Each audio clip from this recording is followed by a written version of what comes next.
What is the difference between, for example, Bitcoin and, I don't know, Litecoin or another cryptocurrency? Why do you prefer Bitcoin? We did it first, we did it best. We've got the absolute best development team in the industry, the most intelligent, amazing scientists, engineers, software engineers, and development teams that are building amazing stuff every day. And I can barely keep up. You know, just when I think it's like, okay, I'm done reading for the day, and somebody drops segregated witness on me or some new innovation, and I'm amazed again. So, I mean, here's the other important thing, which people don't realize, is that Bitcoin today is not what Bitcoin was in 2009. It's the same name. It's the same 21 million coin cap. It's more or less the same transaction structure. But a lot of other things have changed quite dramatically. One of the stories of scaling is that sometimes the only thing that scales is the brand. I'm 44 years old. Not a single cell in my body is one that I was born with. They've all been replaced by now.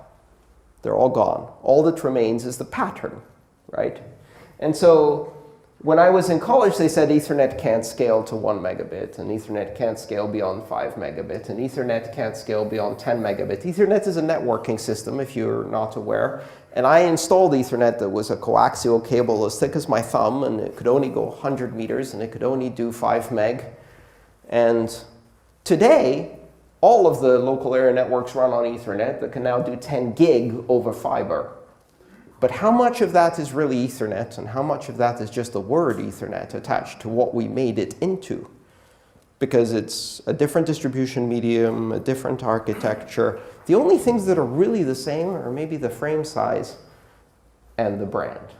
So one of the issues that you have to reconcile yourself with is that Bitcoin 15 years ago 15 years from now, may only share with today's Bitcoin 3 or 4 fundamental properties, a 21 million coin cap. That's not going away. If that goes away, it's not Bitcoin.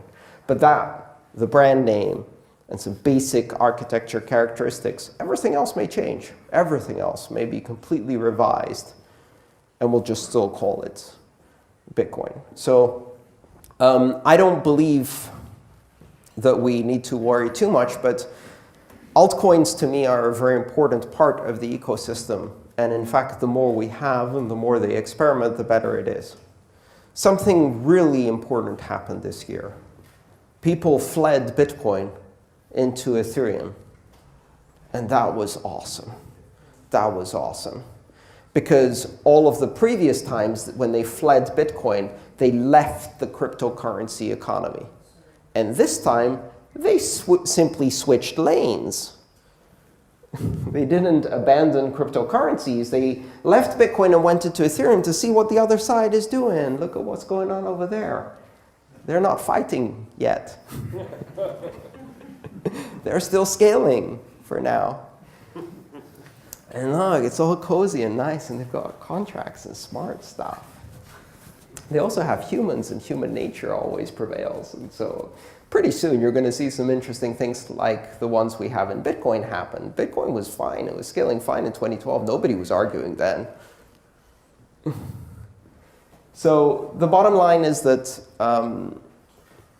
we're now keeping people in the cryptocurrency space. And as people went to Ethereum and the price went up, new people came in from the outside who, in order to buy Ethereum, because they didn't believe that Bitcoin was a good medium of exchange, first bought Bitcoin to use it as a medium of exchange to buy Ethereum.